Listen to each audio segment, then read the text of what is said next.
sua vida, venha nos conhecer presencialmente. Dito isso, hoje nós demos uma parada no livro de Apocalipse para deixar o coração das pessoas um pouquinho mais tranquilo, arejar, e depois nós fazemos de novo uma imersão. Nós vamos recontinuar Apocalipse no momento próprio. Semana passada nós falamos sobre tempestades, hoje eu gostaria de falar um pouquinho, o tema é como vencer o medo, como lidar com o medo. Medo é uma coisa que chega à nossa vida. Eu vou falar no capítulo de Isaías 41. Isaías 41, versículo 10. Eu vou, a partir desse texto, olhar biblicamente como é que Deus lida. Traga a sua Bíblia, sempre traga a sua Bíblia, fazemos questão que você traga, para que você possa certificar de que o que está sendo dito não é invenção, mas você tendo a palavra de Deus em mãos. A palavra de Deus é a autoridade, não é o pastor, não é a pessoa que fala, é a palavra de Deus. Se estiver de acordo com a palavra de Deus, siga. Se não estiver de acordo com a palavra de Deus, não siga. Não importa quem esteja falando. Acharam? Isaías capítulo 41, o versículo 10, vai dizer assim: Não temas, porque eu sou contigo. Não te assombres, porque eu sou o teu Deus.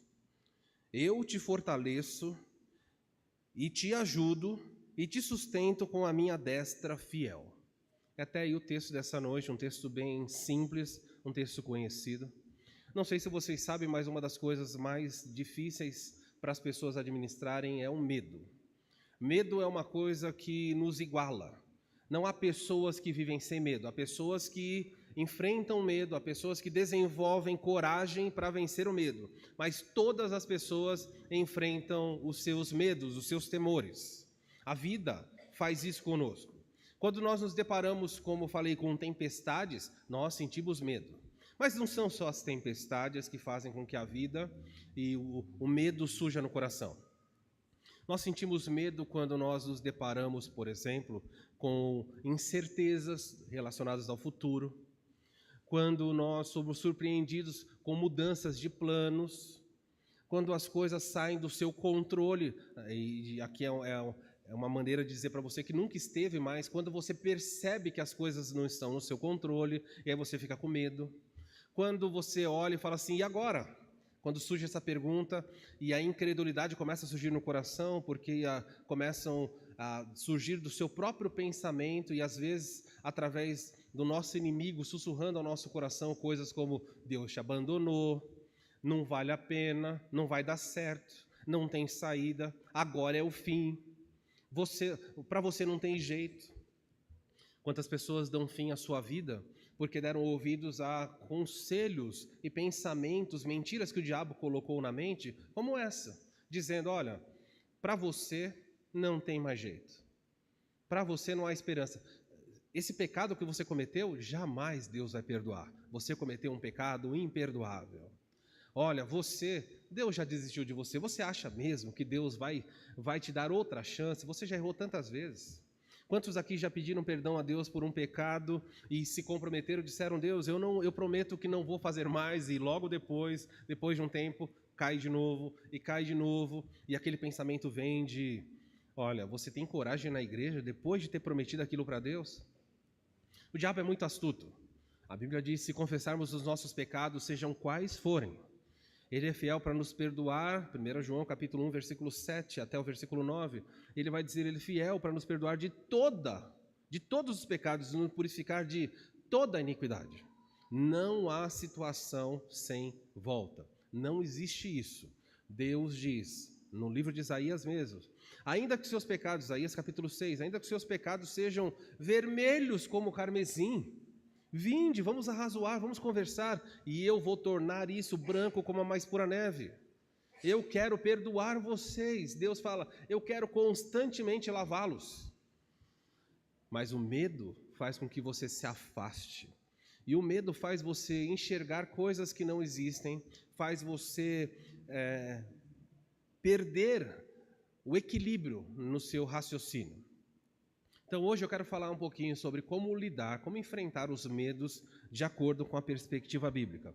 A verdade central, o ensinamento é esse, o povo de Deus, não são todas as pessoas do mundo, mas o povo de Deus tem motivos reais para não ter medo. Não é que você não vai ter medo, mas você tem motivos reais para não temer. Nós recebemos de Deus condições. O apóstolo Paulo, certa vez falando para a igreja, ele disse o seguinte: porque Deus não nos deu o espírito de medo, o espírito de covardia, mas de poder e ousadia. Ele falou: Deus não quer que você seja fragilizado pelos pensamentos, porque quando você pensa errado, você age errado, e você chega a decisões erradas. O medo potencializa coisas. Quantos de vocês, às vezes em casa, já ouviram um barulho? E assim que ouviu o barulho, ficou com medo. E aquele barulhinho, você já fica assim atento e ouviu alguma coisa. Aí você vira para a pessoa do lado e fala: você ouviu? A pessoa fala: não. Vai lá ver. A pessoa vai ver o quê? Eu não ouvi nada. Vai lá ver. E se a pessoa vai e demora a vir, o que acontece com a pessoa que está com medo? O medo diminui? O medo aumenta. E se a pessoa vai lá fora e grita? Aí a pessoa aqui dentro morre. O medo mexe com a cabeça. Muitos anos atrás, minha mãe assistiu um filme que não deveria assistir. Nós morávamos em São Paulo, todos crianças ainda, minha mãe assistiu aquele filme Poltergeist. É um filme de terror. E assistiu. E meu pai falou: não assiste. Não, eu vou assistir. Assistiu. Valentona, dona Edna: não, vou assistir. Assistiu. E aí, na hora de deitar, foi deitar, os filhos no quarto, ela foi deitar no outro quarto com meu pai, e aí queria contrariar as leis da física, não é? Quais são as leis da física? 2 corpos não ocupam o mesmo espaço ao mesmo tempo. Meu pai falou: mas mais para lá, não fica longe de mim. E começou ali. E minha mãe começou a ouvir barulhos. Por que ela começou a ouvir barulhos? Ela realmente estava ouvindo o barulho, só que o medo era tão grande, e o barulho era alguma coisa assim, batia, fazia pá, e escorregava. E ela falava para o meu pai: eu não vou dormir nessa casa se esse barulho continuar. E meu pai: mas Edna, tem que achar esse barulho, porque tem que achar esse barulho, não pode ser. E aí parava o barulho, meu pai falou: tá vendo? Parou, é coisa da sua cabeça. E daqui a pouco, pá, não, tem que achar esse barulho. E o medo potencializando aquilo, meu pai levantou e saiu. E o barulho era na cabeceira, era em cima, perto da cabeça deles. E meu pai falou: nossa, eu tenho que sair, o que eu vou fazer? E foi para o quintal procurar e não achava. E minha mãe falou: não sei o que você vai fazer, mas tem que achar de onde esse barulho. E volta logo, deixou as coisas, a luz do quarto acesa, se enrolou na cama e ficou ali. E a tensão, meu pai saiu. Finalmente, meu pai descobriu o que era. Na casa do lado, a parede era uma casa simples, era parede com parede, a mulher lavava roupa e tinha aquelas grandes vasilhas de inox, de colocar água, colocar pano de molho. E havia um prego na parede, a mulher simplesmente lavou e pendurou a vasilha ali. Então o vento balançava, a vasilha afastava da parede, batia e balançava, e riscava, passava no reboco, fazia o barulho. E meu pai falou, deu risada, falou: sabia que era uma coisa boba. Só que nesse meio tempo, o meu irmão mais velho acordou. E ele falou assim: eu estou com medo, eu vou para o quarto da minha mãe. E ele tomou a decisão de falar: eu vou para o quarto da minha mãe, porque filho é assim, acordou, está com medo, é o quarto da minha mãe. Mas minha mãe sempre foi mais brava. Ele falou: se eu for arrastando a coberta no chão, minha mãe vai dar bronca. Então o que ele fez? Ele pegou o edredom, jogou em cima de si, ok? E fez assim, levantou o edredom para não encostar no chão e veio pela sala, ok? Vocês já estão imaginando a cena?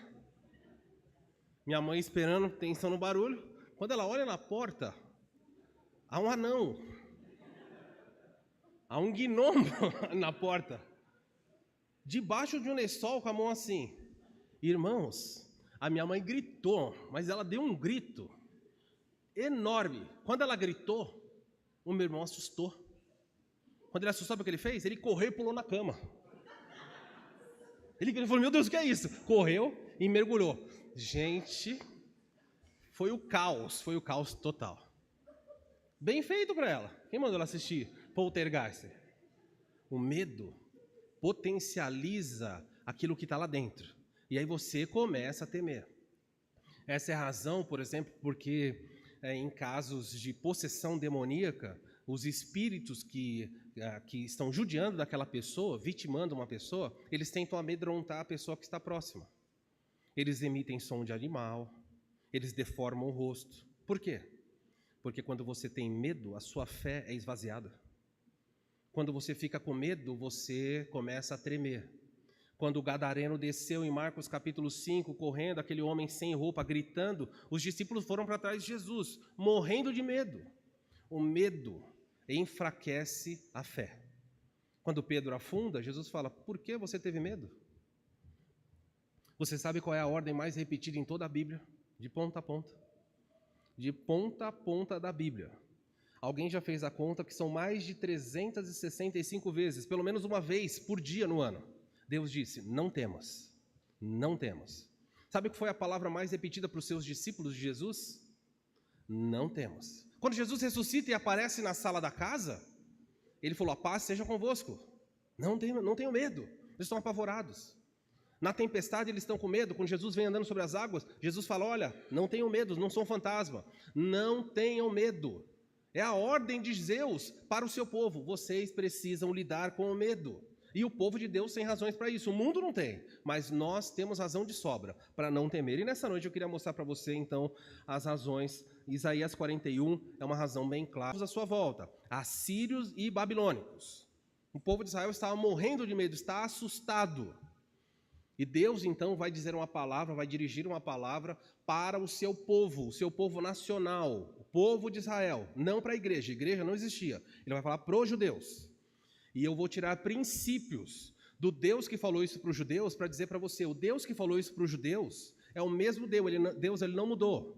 O Deus que ama o seu povo, Israel, é o mesmo Deus que ama o seu povo chamado igreja. Então nós tiramos princípios e aprendemos com isso. O que Deus disse para o seu povo? Eles eram, no próprio capítulo 41, você vai ver que Deus chama Israel, fala: o vermezinho de Jacó. Eles falam: nossa, que feio chamar assim. Por quê? Porque Israel era tratado como um verme no chão. As nações falavam: Israel, você não é nada. Se você vê um verme, você vai ser pisoteado. E Deus falou: por que vocês estão com medo, ó vermezinho de Jacó? Eu me importo com vocês não entenderam ainda que não é vocês. Não é a força do seu braço, não é o seu exército, não é a sua sabedoria. Eu protejo vocês. E é neste contexto que Deus vem para eles e fala assim: não temas. E Deus então apresenta duas razões pelas quais eles não devem temer e faz 3 promessas para esse povo. Promessas que estão em vigor para a nação de Israel, e que devem ser, sim, colhidas do caráter de Deus para tranquilizar o coração da sua igreja no presente. Veja aí, como vencer o medo, como lidar com ele.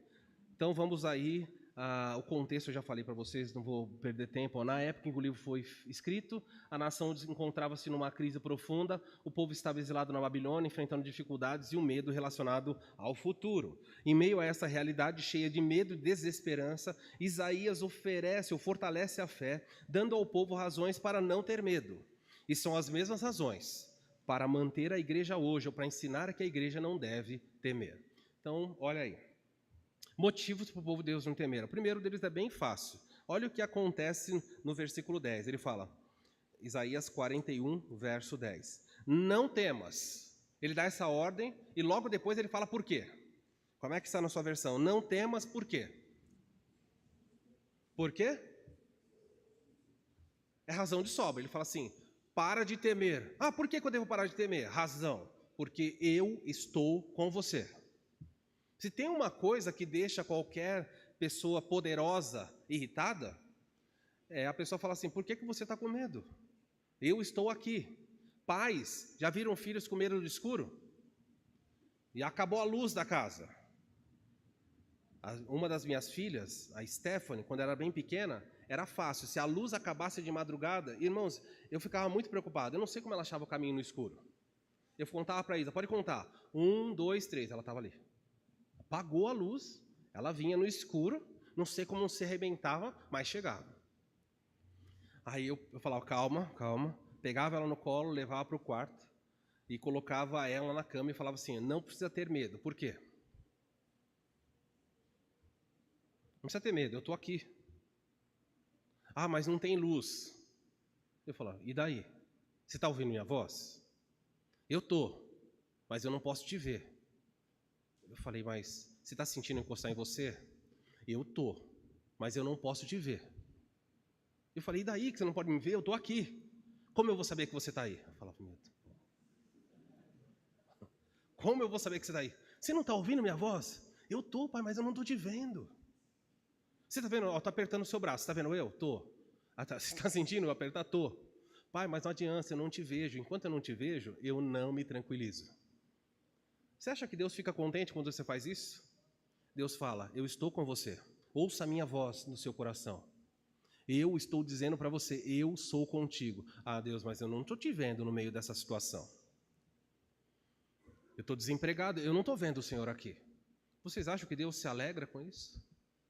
Você acha que Deus se alegra, ou eu ficava contente, quando a luz voltava e eu acendia um abajur e a Stephanie falava, agora sim, agora eu estou seguro. Eu olhava para a luz do abajur e falava, aquilo ali é a sua segurança? É. Se acabar a luz, pode estar pai, pode estar mãe, pode não sei o quê. Às vezes ela vinha para o quarto e iam deitar na mesma cama. Tinha que deitar em que lugar? Vocês acham? Por que no meio? Segurança. Mas eu falei, filha, se você estiver do meu lado, é a mesma coisa. Não. Olha o buracão que tem aqui do lado. Aí nós vamos montar o quarto delas. A cama da Samara fica no meio do quarto. Ou seja, você pode entrar e sair pela cama dos dois lados. E a da Stephanie? Na parede. Eu falei, por que na parede? Ela falou assim, pai, porque aí eu já sou esperto. Um lado já defendi. Então ela fica de costas para a parede. E de costas, eu digo assim, ela vai querer encostar na parede para proteger as costas. Faz sentido? A gente dá risada disso, não é criancice? Hoje melhorou. Melhorou, não resolveu, mas melhorou. Mas talvez você que está rindo da minha filha faz igualzinho. Você teme, você tem medo, Deus fala assim, por que você está com medo? Você não acredita que eu sou contigo? Você não acredita na minha presença com você? Deus, eu acredito, mas eu não estou te vendo. E se eu não te vejo, eu temo. E Deus quer que você hoje entenda que você não deve olhar pela sua visão. A fé é justamente o quê? A esperança de coisas que não... Porque se eu vejo, eu não preciso ter fé. A Bíblia fala, pela fé Deus fez o mundo do nada. Por que Ele não mostrou para nós? Porque se Ele mostrasse, não exigiria fé. Se Ele deixasse provas, existem evidências da criação. Mas está aqui uma prova cabal, falou, acabou, descobrimos a prova da criação. Ele não deixou provas, por quê? Ele quer que você tenha fé. Se eu vejo, não é fé. E Deus chamou você para andar pela fé, e você de vez em quando tem que fechar os olhos e falar, Senhor, é um exercício tanto. Muitos anos atrás eu estava numa igreja, alguém fez uma dinâmica, e a dinâmica era, nós queremos exercitar a fé. E era uma reunião de jovens, tinham muitos jovens, então os jovens se levantaram, e era simples. Você tinha que vendar os olhos da pessoa, colocava a venda nos olhos da pessoa, e você ia transitar com a pessoa dentro da igreja, do salão, subir e descer a escada com ela, e quando terminasse ia ser o contrário, você troca e coloca a venda na pessoa. Gente, foi um desafio em tanto. Eu estava com os olhos vendados, a pessoa pode andar, eu falo, daí você ficava, sabe assim, ciscando com o pé para saber, ela falou, não precisa ter medo, eu vou guiar você, se tiver um obstáculo eu te aviso. Faça o desafio com alguém, vende os seus olhos. E deixa a pessoa te conduzir para você ver como... Você fala, nossa, realmente a nossa segurança depende muito dos nossos olhos. E Deus não quer que você haja assim. Aliás, Ele só abriu os olhos de pessoas quando a pessoa realmente precisava de muletas. Um dos servos de Eliseu fala, Senhor, nós vamos perecer. E Eliseu então ora e fala, Senhor, abre os olhos dele para que ele veja. Então, quando os olhos são abertos, ele vê, mais são os que estão conosco do que os que estão com eles. Você entende isso, que quando você anda por aí, você é protegido de fato, não é da boca para fora. O nosso Deus não é um Deus que brinca, não é um Deus que mente, não é um Deus que engana. Ele quer que você confie nele. porque ele disse, não temas. E razão, número 1, porque eu sou contigo. Eu não mandei o meu anjo, embora os anjos eles ministrem em nosso favor. Ele mesmo diz, sou eu que estou com você. Pare de temer. Viu como o crente tem razão de não ter medo? Se ele estiver numa UTI, se ele estiver numa viagem sozinho, se ele estiver no meio de uma mata, no meio de uma tragédia, no meio de uma perseguição, a voz de Deus tem que ser suficiente para falar, não tema, não importa se você não veja, não tema, porque eu disse, eu sou contigo. Lembra quando Davi disse o Salmo 23 e falou, ainda que eu ande pelo vale da sombra da morte, não temerei. Por quê? Qual é a razão que Davi fala que não pode temer? Ele fala assim, a sua vara e o seu cajado me consolam, ou seja, o Senhor está comigo. É a presença dEle que deve fazer com que o seu coração se encha de fé. Aprenda isso. Mas do versículo 10 ainda tem mais uma razão aí.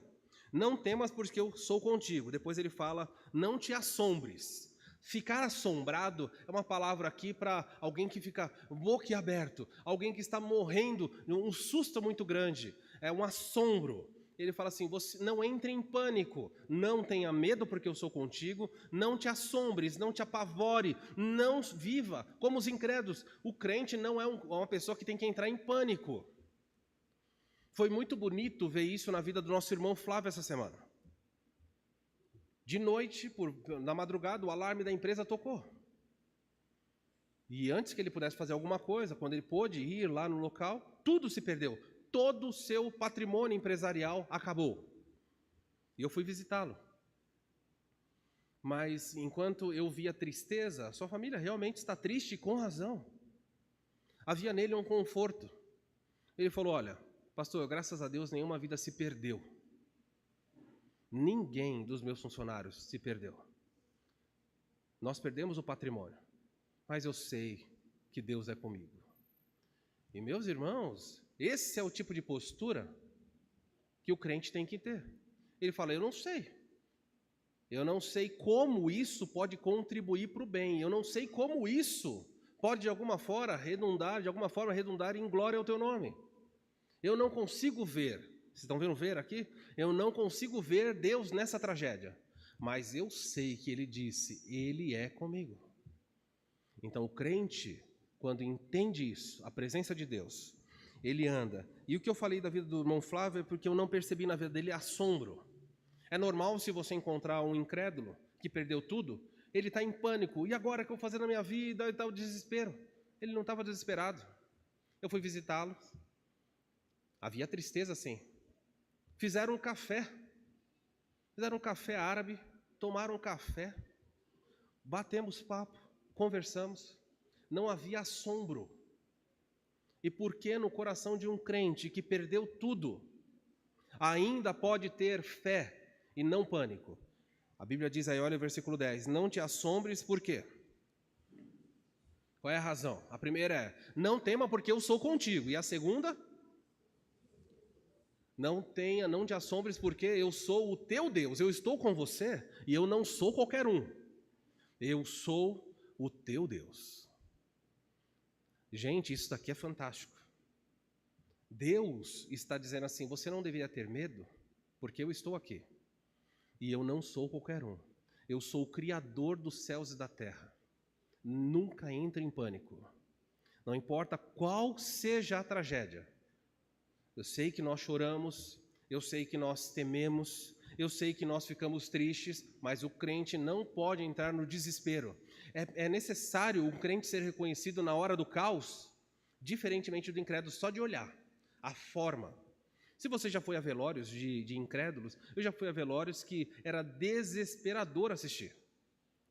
Havia gritaria, as pessoas se lançavam em cima do corpo da pessoa, e quando queriam levar para fazer o sepultamento, as pessoas tinham que segurar, conter, e gente, uma situação terrível. E eu já fui em funerais de bebês,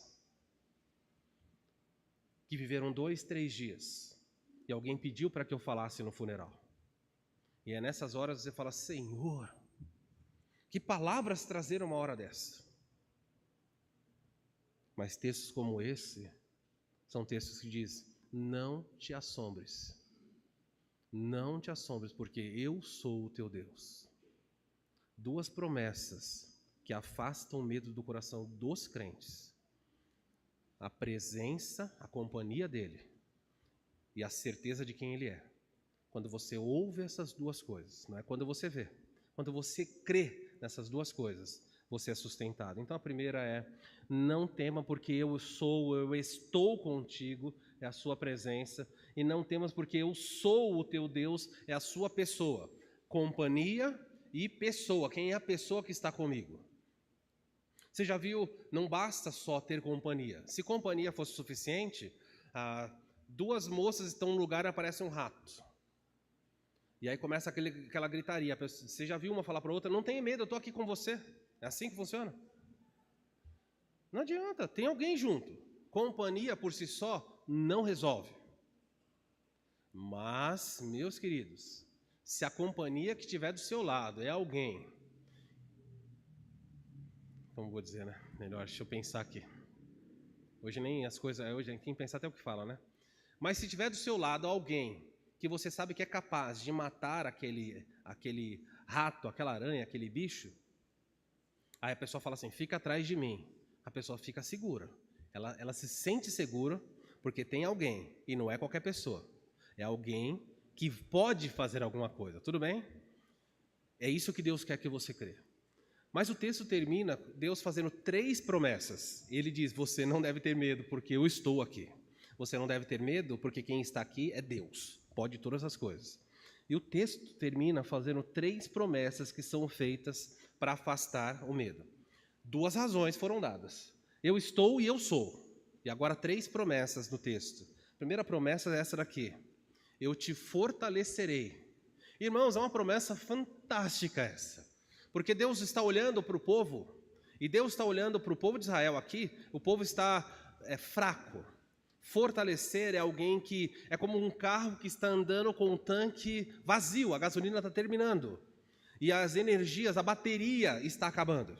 E Deus fala assim: não tenha medo, porque eu vou fortalecer, eu vou fortificar, eu vou fazer com que haja na sua vida o renovar de uma coisa, eu vou dar a você forças. Quando Deus fala que vai nos dar força, é porque Ele sabe que nós somos fracos. O apóstolo Paulo fala assim: olha, é quando eu sou fraco que eu sou forte. Porque o poder de Deus se aperfeiçoa na fraqueza. Enquanto você é o valentão, a valentona, enquanto você é forte e está tudo nas suas mãos, Deus não vai intervir. Mas qual é o pai que vem do filho pedir socorro? Qual é o pai, Jesus falou, que vem do filho pedir pão da pedra? Ou pedindo peixe dá uma serpente? Deus se agrada dos seus filhos e diz assim: não tenha medo, porque eu vou fortalecer você. E por que nós devemos confiar na fortaleza? Volte as páginas para Isaías capítulo 40, versículo 27. Isaías 40, versículo 27. Acharam? Se você quiser ler na sua casa todo o capítulo, para o seu benefício, eu não tenho tempo de explorar tudo agora. Ele diz assim, versículo 27, Isaías 40. Por que, pois, dizes, ó Jacó, e falas, ó Israel? Então o povo de Israel, que é chamado de Israel e Jacó, a mesma coisa aqui, Deus está perguntando: por que vocês falam isso? E o que o povo dizia? O meu caminho está encoberto ao Senhor, e o meu direito passa desapercebido ou despercebido ao meu Deus. Por que vocês dizem isso? Alguma vez você já falou: será que Deus não vê o que está acontecendo comigo? Será que Deus não vai fazer nada a respeito disso? Será que Deus não vai intervir? Deus não se alegra, ele fala para Jacó, ele fala para Israel: por que vocês dizem que eu estou desapercebido? Por que vocês zombam de mim dizendo que eu sou um Deus distraído, que não percebo o seu problema? Eu percebo sim. Verso 28. Não sabes, não ouvistes que o Eterno, o Senhor, o Criador dos fins da terra, não se cansa e nem se fadiga? Não se pode esquadrinhar o seu entendimento? Deus falou: vocês não sabem que eu sou Deus? E quando a calamidade chega, quando o problema, a doença chega, você não sabe que você não tem capacidade de esquadrinhar o meu pensamento? Eu tenho pensamentos no meio dessa tragédia, que fogem à sua compreensão. Então quando você fala: Deus, o Senhor não está me vendo? Ele responde: claro que eu estou te vendo, mas eu tenho um plano que eu não tenho nem como te explicar, porque você não tem capacidade de aprender. Tenha fé, eu não mudei, eu sou bom. Senhor, mas tudo que está acontecendo é ruim, mas eu sou bom, confie nisso. E o que eu faço? Ele fala, não tenha medo, porque eu vou fortalecer você. Eu vou fortalecer. E olha o que diz o verso 29. Faz forte ao cansado. Ele já dizendo assim, quem está cansado, talvez você esteja aqui hoje falando, Deus, eu estou enfrentando uma luta muito grande, eu estou cansado. E Deus fala, eu sou aquele que faz o cansado ficar forte. E ele continua mais, que multiplica as forças ao que não tem nenhum vigor. Já se sentiu cansado de remar, fala, Senhor, eu estou tão cansado. Na maneira de criar os meus filhos, estou lutando, estou batalhando, Senhor, estou lutando com uma questão de saúde, Senhor, estou lidando com a dificuldade de lidar com os meus pais na velhice, estou com a dificuldade de lidar com relacionamento sentimental, ou porque o relacionamento está terminando, ou porque já terminou, estou com dificuldade de lidar com o luto. Deus fala, você não sabe que eu sou capaz de multiplicar força a quem não tem nenhum vigor? Sou eu que faço isso. E eu te prometo, eu te fortalecerei. Ele diz mais, os jovens se cansam e se fadigam, e os moços se exaustam ou de exaustos caem.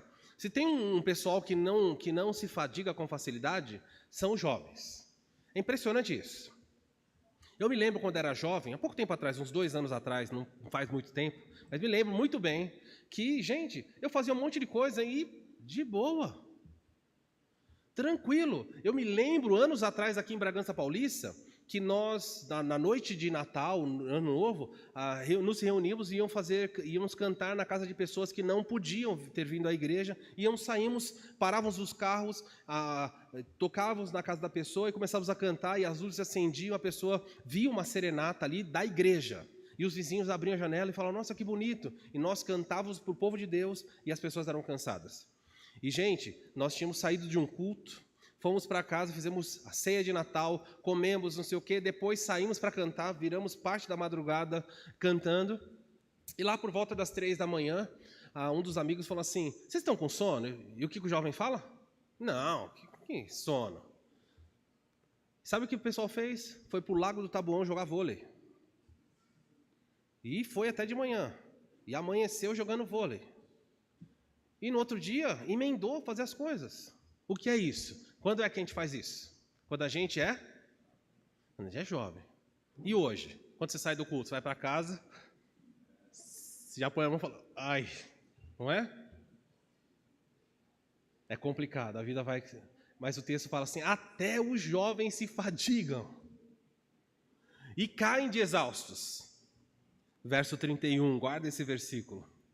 Mas os que esperam no Senhor renovam as suas forças. Amém? Ele fala quem espera, quem permanece aguardando por Ele, renova a sua força. O nosso Deus é um Deus de renovo, é um Deus que nos potencializa a lutar. Vocês leram no texto aqui que a irmã Márcia leu nessa noite? O rei dizendo, o Senhor persegui os meus inimigos, alcancei. O Senhor colocou os meus inimigos debaixo dos meus pés, fortaleceu os meus braços para que eu vergasse o arco de cobre, que era a flecha. Senhor, eu estava exausto, os meus inimigos estavam me destruindo, mas o Senhor me fortaleceu. Essa é a história. Mas os que esperam no Senhor renovam suas forças, e ele diz, sobem com asas como águias, correm e não se cansam, caminham e não se fatigam. Gente, o que ele está falando? Ele está falando de energia para fazer maratona? Não, ele está falando sobre os desafios da vida. Quem confia no Senhor recebe força, poder dele, para quando vem um problema subir como uma águia. A águia voa por cima dos problemas. Quando você está debaixo de uma perseguição difícil, Deus dá força para que você corra. E para que você não se canse, a pessoa persegue você, e você não se cansa. E quando você não pode correr, o texto fala que você continua a caminhar e não se fadiga. É a história do crente. Alguém pergunta para os crentes, por que vocês insistem tanto em ir na igreja? Domingo após domingo, terça após terça, vocês não se cansam de ir na igreja?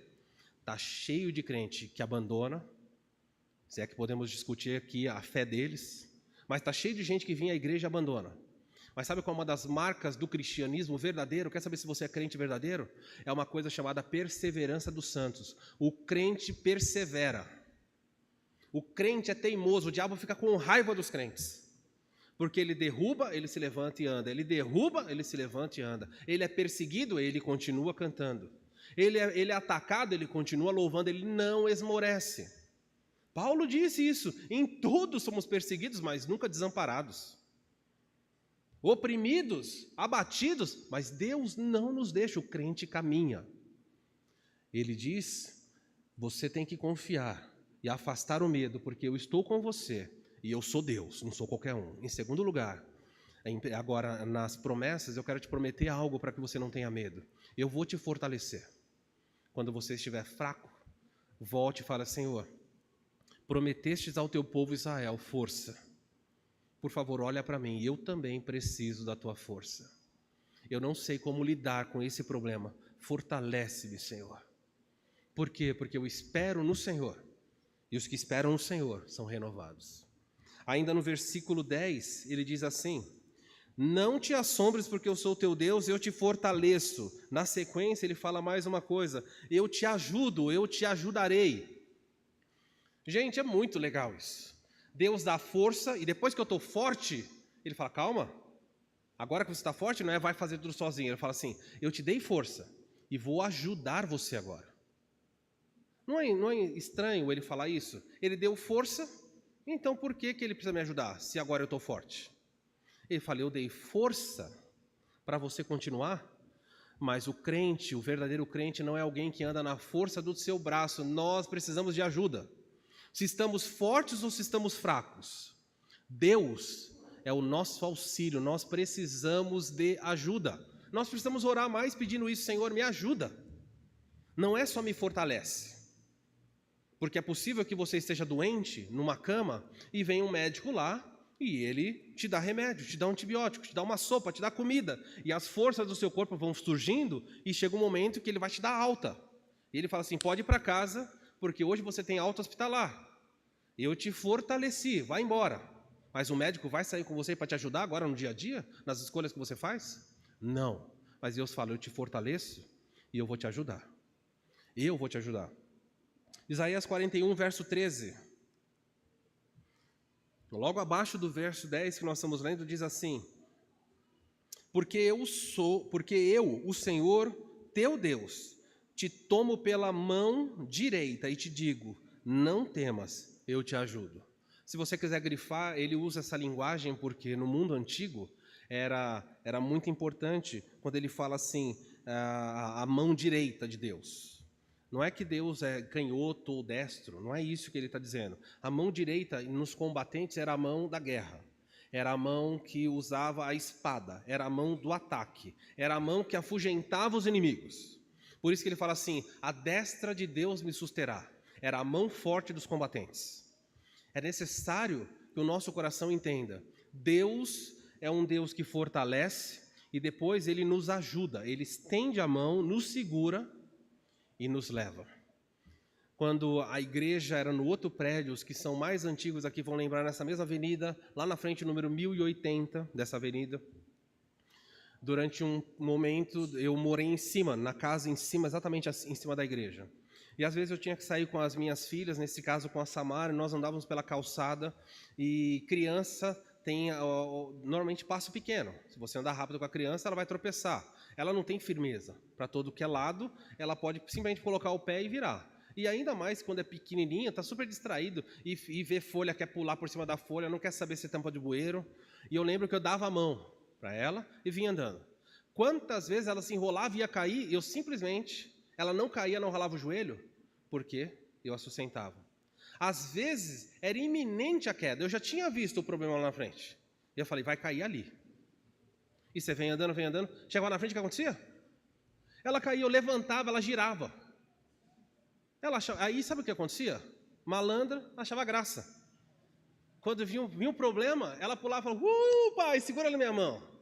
É o que Deus quer que você faça. Quando vê um problema, tira o pé do chão e segura na mão dele. Fala, Deus, me passa por cima desse problema. Por quê? Porque eu te ajudo, eu não só te dou forças, mas eu te ajudo dia a dia. Você está desfrutando desse privilégio? Porque se você não desfruta, você vive com medo. Deus está presente. Ele te ajuda e Ele te fortalece. Por fim, uma última promessa, ele fala assim: eu te sustento. Versículo 10 diz: não temas, porque eu sou teu Deus. Não te assombres, não te apavore, porque eu sou... verso 10. Não temas, porque eu sou contigo. 2. Não te assombres, não entre em pânico, porque eu sou teu Deus. E eu prometo para você, eu te fortaleço, eu te ajudo. E agora ele fala uma coisa fantástica: eu te sustento com a minha destra fiel. Ele fala assim: não há quem possa tirar você das minhas mãos. Certa vez os discípulos estavam com medo, Jesus entrou num debate com os fariseus, está lá em João capítulo 10, no versículo 28. Abra lá João, o Evangelho de João 10, 28, estamos terminando. Quero usar esse verso aqui. Um verso que os crentes deveriam fazer placas e guardar em casa e ficar tranquilos em relação a ele. Eu vou ler a partir do verso 27, João 10, 27. Olha o que Jesus diz. João 10, 27. As minhas ovelhas ouvem a minha voz. Eu as conheço e elas me seguem. Eu lhes dou a vida eterna. Jamais perecerão eternamente. Eu sei que algumas versões não têm a palavra eternamente, mas a palavra aionios no grego está aí. Se a sua versão não tem o eternamente, pode escrever aí, tá bom? Então, quando ele fala, as minhas ovelhas jamais perecerão, se não tiver o eternamente, significaria que os crentes não morrem. Mas você já foi em funeral de crente, não foi? Então, o crente morre sim. Mas se a palavra diz, eu dou a vida eterna, elas jamais perecerão eternamente. Elas morrem aqui, mas eternamente não. Elas estão protegidas. E o texto continua. Ninguém as arrebatará da onde? Ele fala assim, olha, as minhas ovelhas estão na minha mão, e da minha mão ninguém pode arrebatar você. Que mão será que ele está segurando na gente? Com a sua destra fiel. Ele fala, não pode. Olha o verso de baixo. Aquilo que o meu pai me deu, ou em outras versões, melhor traduzido seria assim, o meu pai que as deu é maior do que tudo. E da mão do meu pai, ninguém pode arrebatar. Ele faz questão de dizer, não há como arrebatar um crente, retirar o crente da mão de Deus. E eu estou cansado de pessoas falarem, eu tenho medo, o que vai acontecer comigo se eu pecar? Eu falei, quem pode tirar você da mão de Deus? É o pecado? Porque se o pecado pode tirar você da mão de Deus, Jesus mentiu aqui. Se o diabo pode tirar você da mão de Deus, Jesus mentiu, porque ele falou que ninguém pode. Nem o diabo, nem o pecado, nem o mundo, e ouça-me bem, nem mesmo você pode abrir a mão de Deus e falar, me solta. Porque Jesus falou que da mão dele, ninguém pode ser tirado. A questão é só saber se você está ou não na mão dele, aí é uma outra história. Porque as ovelhas estão na mão dele, e da mão dele não pode ser tirado. Então se hoje você está sentado aqui, está na mão dele, irmãos, pode rir. Os lobos estão à sua volta gritando, você fala assim, não me pega. Pode, faz o que você quiser, da mão dele. Ninguém pode me arrebatar. Isso traz segurança ao coração? Isso traz paz ao coração? Quando o culto terminar e você for embora, eu quero que você guarde na sua cabeça, não tenha medo. Não tenha medo. E quando o medo vier, você fala, não vou ficar apavorado. Porque eu sei quem está comigo e sei quem ele é. A companhia e a pessoa. Ele está junto e ele é Deus. E ele prometeu que vai fortalecer, ele vai me ajudar e ele vai me sustentar. Sustentar, sabe o que é? Sustentar é quando alguém é colocado na mão e a pessoa não pode fazer nada. Ela simplesmente é transportada. Ela está sendo suprida. Há momentos, e para não exagerar, é o tempo inteiro, mas para você entender um pouquinho mais, Deus coloca você na mão dele e as coisas que existem, inclusive a sua vida, estão sendo sustentadas. É por isso que você não afunda. Você sabe por que o sol nasceu hoje? Ou porque a lua apareceu? Ou porque a terra continua girando? Hebreus capítulo 1 fala que Deus, que é Jesus Cristo, está sustentando todas as coisas. Ele sustenta todas as coisas na sua mão, pelo seu poder. Dia continua sendo dia, a terra continua girando, o sol nasce, os pássaros, tudo acontece. Você está sentado e o seu coração está batendo agora porque existe alguém sustentando você. Porque se ele tirar o sustento, se ele estalar o dedo, tudo vai ruir. Mas fiel ao nosso Deus, que nos segura na mão dele. E se você está nas mãos de Deus, não tenha medo. Não há o que temer. Último texto para terminarmos aqui, Isaías 43, 2. Não querendo estragar o texto aqui, ensinando algo errado. Esse texto está falando para quem? É para a igreja? É para Israel. Mas é uma aplicação muito linda. Ele diz assim, verso 1. Mas agora assim diz o Senhor que te criou, ó Jacó, e que te formou, ó Israel, para não ter dúvida com o que ele está falando. Não temas, de novo ele começa aí, porque eu te remi, eu te salvei. Isso serve para nós também. Eu te chamei pelo meu nome. Serve para nós também ou não? Serve? Ele nos chamou pelo seu nome. Tu és meu. Amém? Você é dele. E aí ele diz assim agora: quando passares as águas, eu serei contigo. O que ele está falando isso aqui? Israel, não é se você vai passar pelas águas. Eu gostaria de mudar o versículo aqui. Deus está dizendo para nós, falou para os judeus e serve para nós. Quando você passar pelas águas, eu serei contigo. Aconteceu com Israel? Aconteceu. Ele parou diante do Mar Vermelho e falou: não temos saída, vamos morrer.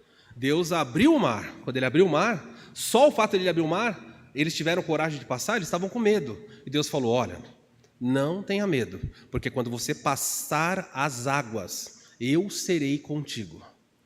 Deixa eu dizer para você, talvez hoje, como eu falei semana passada, as tempestades chegam e caem. E nós vimos 3 queridos nossos, que nessa semana a tempestade caiu. E eu quero dizer para você que você pode ir embora aqui e nessa semana ser a sua vez de passar por grandes águas. Águas capazes de afogar a sua vida.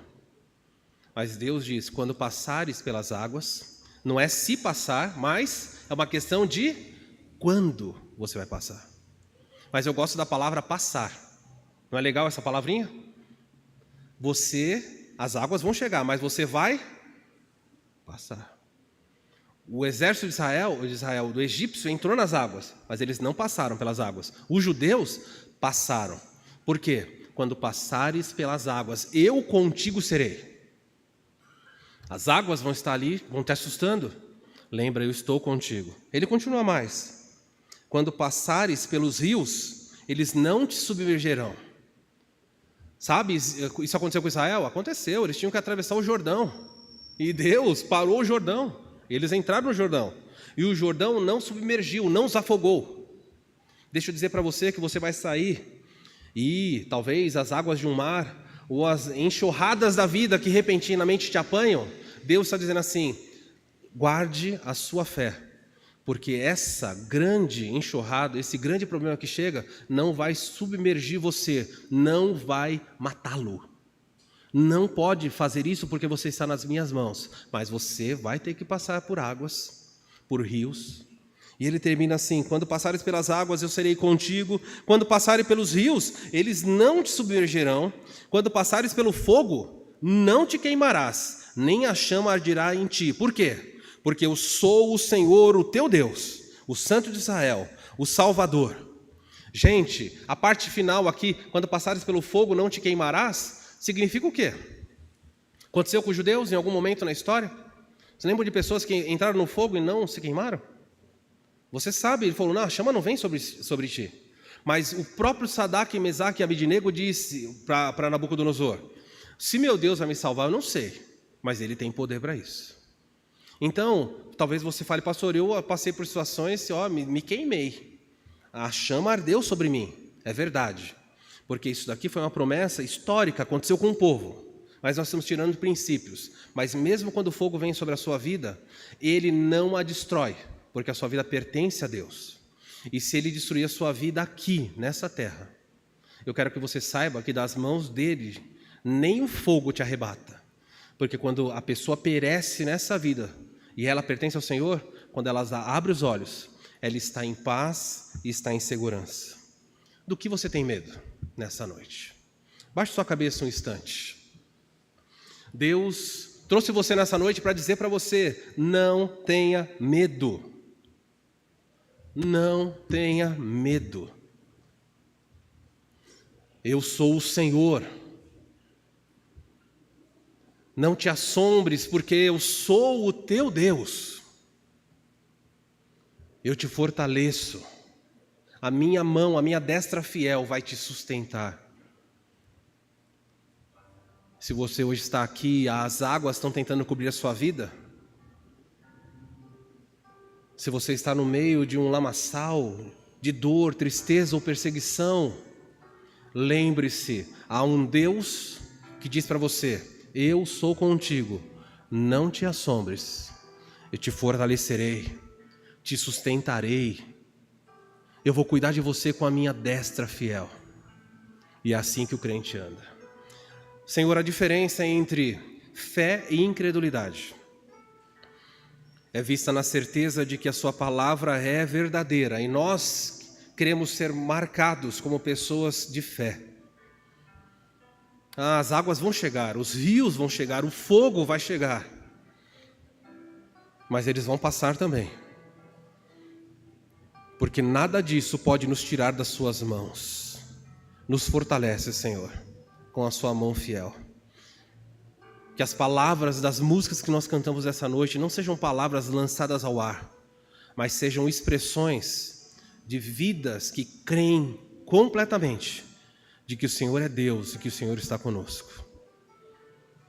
E se há alguém aqui que não tem essa certeza da sua companhia, convence do pecado, mostra que a porta da graça em Cristo continua aberta. Ainda há espaço na sua mão para milhares e milhares de pessoas que, arrependidos, eles possam clamar por perdão e que possam entrar nas suas mãos para nunca mais sair delas. Nós oramos em nome de Jesus. Amém. Vamos ficar em pé, vamos terminar o nosso culto com essa canção. Preste atenção.